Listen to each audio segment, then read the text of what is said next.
Suprabhat breakfast with my news চেনেললৈ মই কবৰী ডেকাই আপোনালোকক স্বাগতম জনাইছোঁ আৰু পোনপ্ৰথমে মই তুলি লৈছোঁ ৰাজ্যৰ আগশাৰীৰ এখন বাতৰি কাকত অসমীয়া প্ৰতিদিন। অসমীয়া প্ৰতিদিনত কি বাতৰিয়ে শিৰোনাম দখল কৰিছে আমি চাই লওঁ আহক। এখন অসমীয়া প্ৰতিদিন আৰু পোনপ্ৰথমে দি লৈছোঁ মই কৰোনা অসমত ৰাজ্যত বৰ্তমান কিমান কৰোনা ৰোগী আছে কিমান সুস্থ হৈছে আৰু এয়া আপোনালোকে দেখিবলৈ পাইছে যে মুঠ আক্ৰান্তৰ সংখ্যা হৈছে ৯,৪৩৪ গৰাকী লোক আৰোগ্য হৈছে ৬,১০৬ গৰাকী লোক আৰু বৰ্তমানো চিকিৎসাধীন হৈ আছে ৩,৩১১ গৰাকী লোক আৰু এয়া আছিল আমাৰ কৰোনা আপডেটছ। লগতে লিখিছে যে গুৱাহাটীত দুজন কোভিড ৰোগীৰ মৃত্যু লগতে মহানগৰ আৰক্ষীৰো ৮৩ গৰাকী আক্ৰান্ত। আপোনালোকে গম পাইছে যে কালি দুগৰাকী ব্যক্তিৰ মৃত্যু ঘটিছে আৰু দুগৰাকী ব্যক্তিৰ মৃত্যুৰ পিছতে আমাৰ ৰাজ্যত অসমত মৃত্যুৰ সংখ্যা বৃদ্ধি পাইছে ১৪টালৈ বৃদ্ধি পাইছে। প্ৰভুদয়াল ৱিদাৱাটকা যাৰ বয়স আছিল ৭৮ বছৰ আৰু সুভাষ কলিতা যাৰ বয়স আছিল ৫৬ বয়স আৰু ৫৬ৰ মৃত্যুৰ লগে লগে মৃতকৰ সংখ্যা ১৪লৈ বৃদ্ধি। আৰক্ষীৰ মুখ্য কাৰ্যালয়তো দ্ৰুতগতিত সংক্ৰমণ। বীৰকুছিত গৰ্ভৱতী মহিলা আক্ৰান্ত, শিলচৰ মেডিকেলত সংক্ৰমিত চিকিৎসক। বৰ্তমান এনেদৰে এতিয়া ৰাজ্যত এটাৰ পিছত এটাকৈ কৰোনা ৰোগীৰ সংখ্যা বৃদ্ধি পাইছে, প্ৰতিদিনেই বাঢ়িছে কৰোনা ৰোগীৰ সংখ্যা আৰু এয়া আছিল আমাৰ কৰোনাৰ নিউজ। লগতে প্ৰতিদিনত আন এটি বাতৰিয়ে শিৰোনাম দখল কৰিছে, মই এয়া দেখুৱাইছোঁ। লকডাউনৰ মাজতে ৰেলৰ ব্যক্তিগতকৰণ। এইটো নিউজে এতিয়া অসমীয়া প্ৰতিদিনত শিৰোনাম দখল কৰিছে, যিহেতু এইটো এটা খুব ডাঙৰ নিউজ বা খুব ডাঙৰ খবৰ যে লকডাউনৰ মাজতে ৰেলৰ ব্যক্তিগতকৰণ। ইয়াতে লিখিছে এছিয়াৰ আটাইতকৈ প্ৰাচীন আৰু বিশ্বৰ চতুৰ্থ সৰ্ববৃহৎ ভাৰতীয় ৰেল ব্যক্তিগত খণ্ডৰ বিনিয়োগৰ দুৱাৰ খুলি দিলে কেন্দ্ৰীয় চৰকাৰে। কৰোনা সংক্ৰমণৰ পৰিপ্ৰেক্ষিতত বলবৎ সুদীৰ্ঘ দিনৰ লকডাউনৰ অভাৱনীয় লোকচানৰ সন্মুখীন হোৱা ভাৰতীয় ৰেলক পুনৰুদ্ধাৰৰ অংশ হিচাপে আজি এই গুৰুত্বপূৰ্ণ সিদ্ধান্ত গ্ৰহণ কৰে মোদী চৰকাৰে। প্ৰথম পৰ্যায়ত ৰেল বিভাগে ১১৯টা ৰেলপথত ১৫১যোৰ যাত্ৰীবাহী ৰেলৰ ব্যক্তিগত খণ্ডৰ বিনিয়োগ বিচাৰি প্ৰস্তাৱ দাখিল কৰাৰ লগে লগে ভাৰতীয় ৰেলৰ ব্যক্তিগত খণ্ডৰ প্ৰৱেশ নিশ্চিত হৈ পৰিল আৰু ৰেল খণ্ডক ব্যক্তিগতকৰণ কৰাৰ যিটো সিদ্ধান্ত কেন্দ্ৰীয় চৰকাৰে লৈছে সেই বাতৰিয়ে অসমীয়া প্ৰতিদিনত শিৰোনাম দখল কৰিছে। লগতে অসমীয়া প্ৰতিদিনত আন এটি বাতৰিয়ে শিৰোনাম দখল কৰিছে, ৰাছিয়াৰ পৰা আনিব ৩৩খন নতুন যুঁজাৰু বিমান, চীনেৰে যুদ্ধ উত্তেজনাৰ মাজতে ৩৮,৯০০ কোটিৰ অস্ত্ৰ ক্ৰয়ত অনুমোদন কেন্দ্ৰীয় চৰকাৰৰ। এইটো এটা বৃহৎ বাতৰি অসমীয়া প্ৰতিদিনত শিৰোনাম দখল কৰিছে যে চীনেৰে যুদ্ধ উত্তেজনাৰ মাজতে ৩৮,৯০০ কোটিৰ অস্ত্ৰ ক্ৰয়ত অনুমোদন কেন্দ্ৰীয় চৰকাৰৰ আৰু ৰাছিয়াৰ পৰা আনিব ৩৩খন নতুন যুঁজাৰু বিমান। আন এটি বাতৰিয়ে প্ৰাধান্য লাভ কৰিছে অসমীয়া প্ৰতিদিনৰ শিৰোনামত। এয়া আপোনালোকে দেখিছে যে উদ্যোগীকৰণৰ নামত খিলঞ্জীয়াৰ ভূমি দখলৰ চক্ৰান্ত, চৰকাৰৰ জাতিধ্বংসী সিদ্ধান্তৰ প্ৰতিলিপি দাহ কৰি ৰাজ্যজুৰি আছুৰ বিক্ষোভ আৰু আছুৰ সমুজ্জ্বলৰ সকিয়নি। উন্নয়নৰ নামত খিলঞ্জীয়াৰ ভূমিৰ অধিকাৰ কাঢ়ি নিবলৈ দিয়া নহ'ব, মূল্যবৃদ্ধিৰ বিৰুদ্ধেও ডিমৌ সোণাৰী ছাত্ৰ সন্থাৰ প্ৰতিবাদ আৰু চাৰিওফালে এতিয়া আছুই প্ৰতিবাদী কাৰ্যসূচী গ্ৰহণ কৰিছে। আৰু অসমীয়া প্ৰতিদিনত আন এটি বাতৰিয়ে শিৰোনাম দখল কৰিছে, যিটো মহানগৰবাসীৰ বাবে খুব ভাল খবৰ। লিখিছে যে এসপ্তাহৰ পিছত দুদিনৰ বাবে খুলিব গুৱাহাটীৰ লকডাউন। যিহেতু লকডাউন গুৱাহাটী মহানগৰীত খুব কঠোৰ লকডাউন চলি আছে আৰু তাৰ পৰিপ্ৰেক্ষিতত অসমীয়া প্ৰতিদিনত লিখিছে যে এসপ্তাহৰ পিছত দুদিনৰ বাবে খুলিব গুৱাহাটীৰ লকডাউন। গতিকে নিশ্চয় এয়া মহানগৰবাসীৰ বাবে খুব ভাল এটি খবৰ। ব্যৱসায়ীৰে উপায়ুক্ত যোগান মন্ত্ৰীৰ বৈঠকৰ পিছতে লোৱা হৈছে এই সিদ্ধান্ত আৰু দুদিনৰ বাবে এসপ্তাহৰ পিছত দুদিনৰ বাবে খোলা হ'ব গুৱাহাটীৰ লকডাউন। এয়া আছিল অসমীয়া প্ৰতিদিনৰ বাতৰিৰ শিৰোনাম। আমি আন এখন বাতৰি কাকত লৈছোঁ, এইবাৰ মই লৈছোঁ, মোৰ হাতত আছে নিয়মীয়া বাৰ্তা। মই এবাৰ তুলি লৈছোঁ নিয়মীয়া বাৰ্তা বাতৰি কাকতখন। গতিকে এই কাকতখনত কি বাতৰি কি শিৰোনাম দখল কৰিছে আমি চাওঁ আহক। নিয়মীয়া বাৰ্তাটো শিৰোনাম দখল কৰিছে, লাডাখৰ পৰা অৰুণাচলৰ জাছেপ লালৈ সমৰসজ্জা তুংগত, ভাৰত আৰু চীনৰ যি যুদ্ধ সদৃশ পৰিৱেশৰ সৃষ্টি হৈ আছে আৰু সেই বাতৰিয়ে নিয়মীয়া বাৰ্তাত শিৰোনাম দখল কৰিছে আৰু ইয়াতে লিখিছে লাডাখৰ পৰা অৰুণাচলৰ জাছেফলালৈ সমৰসজ্জা তুংগত সামৰিক বৈঠক ব্যৰ্থ হোৱাত ড্ৰেগনৰ দেশক আস্থাত লোৱা নাই ভাৰতে ষষ্ঠম ভাৰতীয় সেনা সীমান্তত সাৰ্ফেচ টু এয়াৰ মিছাইল চীনৰ বিৰুদ্ধে যুঁজলৈ 96 ঘণ্টাত সাজু ভাৰত আৰু ভাৰত চীনৰ যি যুদ্ধ সদৃশ পৰিৱেশ আছিলে সেই বাতৰিয়ে নিয়মীয়া বাৰ্তাটো শিৰোনাম দখল কৰিছে আৰু লিখিছে যে পৰ্যাপ্ত গোলা বাৰুদ মজুত কৰিবলৈ স্থল বায়ু আৰু নৌ সেনালৈ 1500 কোটি টকা 180 সীমান্ত চকী 50 ফৰৱাৰ্ড কেম্পত তৎপৰতা নিয়মীয়া বাৰ্তাত এই বাতৰিয়ে শিৰোনাম দখল কৰিছে লগতে লিখিছে নগাঁৱত ন্যায়িক দণ্ডাধীশসহ 5 গুৱাহাটীত সংক্ৰমিত 238 গৰাকী লোক ৰাজ্যত পুনৰ 2জনৰ মৃত্যু আৰু নতুনকৈ কোভিড-19ত আক্ৰান্তৰ সংখ্যা 479 গৰাকী আন এটি বাতৰি মই আপোনালোকক জনাব বিচাৰিছো যে নিয়মীয়া বাৰ্তাত আন এটি বাতৰিয়ে শিৰোনাম দখল কৰিছে ইয়াত লিখিছে যে পুনৰ মুখ ঠেকেচা পাকিস্তান চীনৰ ৰাষ্ট্ৰসংঘৰ মজিয়াত ভাৰতৰ পক্ষত থিয় দিলে আমেৰিকা জাৰ্মানীয়ে কৰাচীৰ সন্ত্ৰাসবাদী আক্ৰমণৰ বাবে ভাৰতক দোষাৰোপ কৰি দাখিল কৰা খচৰা প্ৰস্তাৱত বাৰ্লিন ৱাশ্বিংটনৰ হস্তক্ষেপ আন এটি বাতৰিয়ে ইয়াতে শিৰোনাম দখল কৰিছে এইটো যেহেতু ৰাজ্যত কৰোনাৰ সমানে এতিয়া বানপানীয়ে ত্ৰাসৰ সৃষ্টি কৰি আছে আৰু ৰাজ্যৰ চাৰিওফালে এতিয়া বানপানীৰ কবলত ৰাজ্যৰ বিভিন্ন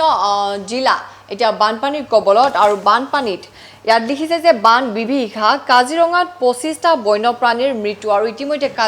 কাজিৰঙাত 25টা বন্যপ্ৰাণীৰ মৃত্যু ঘটিছে কেৱল বানপানীৰ কাৰণে আৰু গোৱালপাৰাত বাঢ়নী পানীত 5 বছৰীয়া কন্যা শিশুৰ হলিৰ সমাধি আৰু এই কৰুণ ঘটনা সংঘটিত হৈছে গোৱালপাৰাত বাঢ়নী পানীত 5 বছৰীয়া এগৰাকী কিশোৰীৰ হলিৰ সমাধি ঘটে ধুবুৰী দক্ষিণ হালমাৰা মানকাছাৰত 12টা BSF কেম্প বৰ্তমান পানীৰ তলত আন এটি বাতৰি মই ইয়াতে দেখাব খুজিছো আপোনালোকে ইয়াত দেখিছে যে ইণ্টাৰনেটত অশ্লীল ভিডিঅ' আপলোড ডিব্ৰুগড় বিশ্ববিদ্যালয়ৰ অধ্যাপক গ্ৰেফতাৰ আৰু এই ঘটনাটো ডিব্ৰুগড়ত সংঘটিত হৈছে ইণ্টাৰনেটত অশ্লীল ভিডিঅ' আপলোড কৰি গ্ৰেফতাৰ হৈছে ডিব্ৰুগড় বিশ্ববিদ্যালয়ৰ এগৰাকী অধ্যাপক এয়া আছিল নিয়মীয়া বাৰ্তাৰ শিৰোনাম আৰু মই এবাৰ তুলি লৈছো ৰাজ্যৰ আন এখন আগশাৰীৰ বাতৰি কাকত আমাৰ অসমত এখন খুব সুন্দৰ আলোকচিত্ৰই প্ৰাধান্য লাভ কৰিছে মই আলোকচিত্ৰখন মই দেখাবলৈ অনুৰোধ কৰিম এইখন এখন খুব সুন্দৰ আলোকচিত্ৰ য'ত নেকি লিখিছে আৰু কিমান দূৰ লকডাউনৰ নিৰ্জন ৰাস্তাত এগৰাকী বিশেষভাৱে সক্ষম মহিলা আৰু যেহেতু সমগ্ৰ মহানগৰীতে লকডাউন কঠোৰভাৱে লকডাউন চলি আছে লকডাউন বলবৎ আছে আৰু সেই সময়তে এখন খুব সুন্দৰ আলোকচিত্ৰই আমাৰ অসমৰ শিৰোনাম দখল কৰিছে লগতে খুব সুন্দৰকৈ লিখিও দিছে যে আৰু কিমান দূৰ লকডাউনৰ নিৰ্জন ৰাস্তাত এগৰাকী বিশেষভাৱে সক্ষম মহিলা আৰু এই বিশেষ আলোকচিত্ৰখনে আমাৰ অসমৰ শিৰোনাম দখল কৰিছে আন কি বাতৰি আছে আমি চাইছো আমাৰ অসমত লিখিছে 21 ডিসেম্বৰ 2019 য'ত নেকি কেবিনেটৰ পাছত বিত্তমন্ত্ৰীয়ে ঘোষণা কৰিছিলে যে অসমৰ ভূমিৰ অধিকাৰ খিলঞ্জীয়াৰ বাবে সুৰক্ষিত কৰাৰ উদ্দেশ্যে বিধানসভাৰ পৰৱৰ্তী অধিৱেশনত এক বিধেয়ক উত্থাপন কৰা হ'ব এই বিধেয়ক গৃহীত হোৱাৰ পাছত খিলঞ্জীয়াৰ ভূমি কোনো অখিলঞ্জীয়ালৈ হস্তান্তৰ কৰিব নোৱাৰিব অৰ্থাৎ খিলঞ্জীয়াকে ভূমি বিক্ৰী কৰিব পাৰিব কেবিনেটৰ পাছত বিত্তমন্ত্ৰীৰ ঘোষণা তাৰ লগে লগে 29 জুন 2020ত উদ্যোগ মন্ত্ৰীৰ কেবিনেটৰ পাছত উদ্যোগ মন্ত্ৰীৰ ঘোষণা এতিয়াৰ পৰা উদ্যোগ স্থাপন কৰিব বিচৰাসকলে 3 বছৰলৈ কোনো অনুমতি ল'ব নালাগে উদ্যোগ স্থাপন কৰাৰ দিনা আয়ুক্তক এখন আবেদন দাখিল কৰিব লাগিব কোট উদ্যোগটো স্থাপন কৰিব বিচাৰে হেতু উল্লেখ কৰিলেই হ'ল আন কাৰো অনুমতি ল'ব নালাগে উদ্যোগ স্থাপনৰ বাবে ভূমিৰ শ্ৰেণীও সলনি কৰিব পাৰিব কেবিনেটৰ পাছত উদ্যোগ মন্ত্ৰীৰ ঘোষণা আৰু লিখিছে লকডাউনৰ সুৰুঙা লৈ খিলঞ্জীয়া বিৰোধী ভূমি নীতি অসমীয়া সুৰক্ষাৰ প্ৰতিশ্ৰুতি হ'লগৈ প্ৰহসন আৰু এই বাতৰিয়ে আমাৰ অসম বাতৰি কাকতৰ শিৰোনাম দখল কৰিছে যি সুৰক্ষা কৰিছে যি খিৰঞ্জীয়া বিৰোধী ভূমিনীতিয়ে আমাৰ অসমৰ বাতৰি কাকতৰ শিৰোনাম দখল কৰিছে আন কি বাতৰি আছে আমি চাইছো আন এটি বাতৰি আছে ইয়াতে লিখিছে যে শতাধিক আৰক্ষী আক্ৰান্ত প্ৰায় 1500 কোৱাৰেণ্টাইন ইয়াতে লিখিছে যে বৰ্তমান ৰাজ্যত প্ৰায় শতাধিক আৰক্ষী কৰোনাত আক্ৰান্ত আৰু তাৰে প্ৰায় 1500 আৰক্ষী এতিয়াও কোৱাৰেণ্টাইনত আছে গতিকে এইটো নিশ্চয় ৰাজ্যৰ বাবে এটি খুব বেয়া খবৰ গুৱাহাটীত প্ৰতি ঘণ্টাত আক্ৰান্ত 16 প্ৰতি ঘণ্টাত আক্ৰান্তৰ সংখ্যা 16 আৰু লগতে বৃহস্পতিবাৰে দুজনৰ মৃত্যু যেটো আমি ইতিমধ্যে জনাইছো যে কালি বৃহস্পতিবাৰে দুগৰাকী ব্যক্তিৰ মৃত্যু ঘটিছে আৰু ইয়াতে লিখিছে কৰোনাৰ ঔষধ নহয় ৰাজ্যত সাধাৰণ ঔষধৰ নাটনি এইটো এটি খুব ডাঙৰ এটি গুৰুত্বপূৰ্ণ বাতৰি ইয়াতে লিখিছে যে কৰোনাৰ ঔষধ নহয় ৰাজ্যত সাধাৰণ ঔষধৰো নাটনি আৰু এই বাতৰি আমাৰ অসমত শিৰোনাম দখল কৰিছে আন এটি বাতৰিয়ে এই আমাৰ অসম বাতৰি কাকতত শিৰোনাম দখল কৰিছে আপোনালোকে দেখিছে যে শতাধিক আৰক্ষী আক্ৰান্ত প্ৰায় 1500 কোৱাৰেণ্টাইন আপোনালোকে গম পাইছে যে ৰাজ্যত আৰক্ষী কিদৰে তেওঁলোকৰ কৰ্তব্যসমূহ নিষ্ঠাৰে পালন কৰি গৈ আছে কিন্তু কৰোনাৰ আগত বৰ্তমান তেওঁলোকেও হাৰ মানিছে আৰু ৰাজ্যত প্ৰায় শতাধিক আৰক্ষী এতিয়া কৰোনাত আক্ৰান্ত আৰু তাৰে প্ৰায় 1500 এতিয়াও কোৱাৰেণ্টাইনত আছে গতিকে এয়া নিশ্চয়কৈ আমাৰ ৰাজ্যবাসীৰ বাবে দুখ খবৰ যেহেতু তেওঁলোকে প্ৰতিদিনে তেওঁলোকৰ কৰ্তব্য নিষ্ঠাৰে পালন কৰি গৈ আছে তেওঁলোকে ৰাইজৰ বাবে কৰ্ম কৰি গৈ আছে আৰু অৱশেষত তেওঁলোকো হাৰ মানিছে কৰোনাৰ বাবে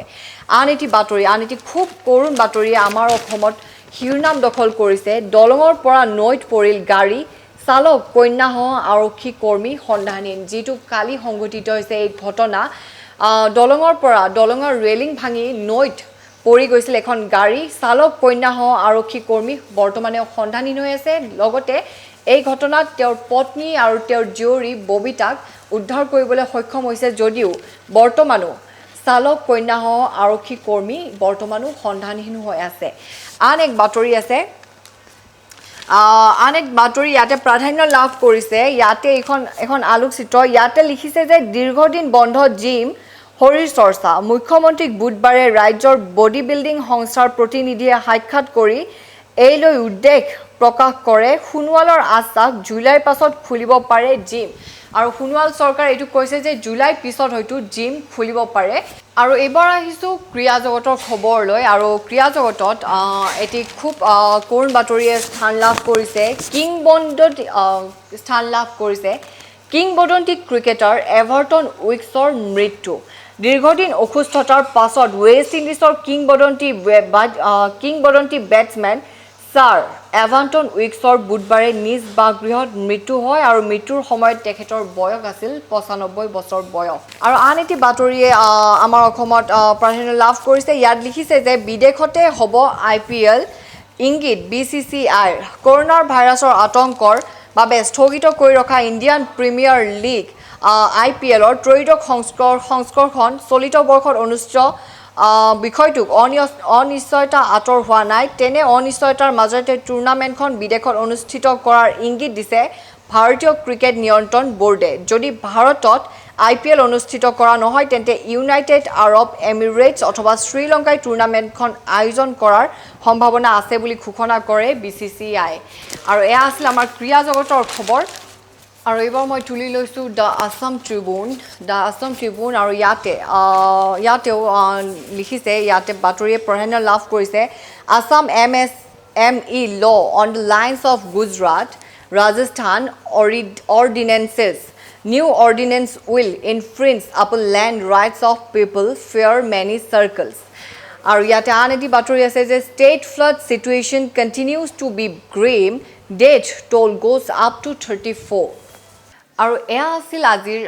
বাতৰি শিৰোনাম কোনখন বাতৰি কাকতত কি বাতৰি শিৰোনাম দখল কৰিলে আমি আপোনালোকক জনালো কাইলৈ পুনৰ লগ পোৱাৰ প্ৰতিশ্ৰুতিৰে ব্ৰেকফাষ্ট উইথ মাই নিউজ এনিৰ পৰা মই কবুৰে বিদায় লৈছো ধন্যবাদ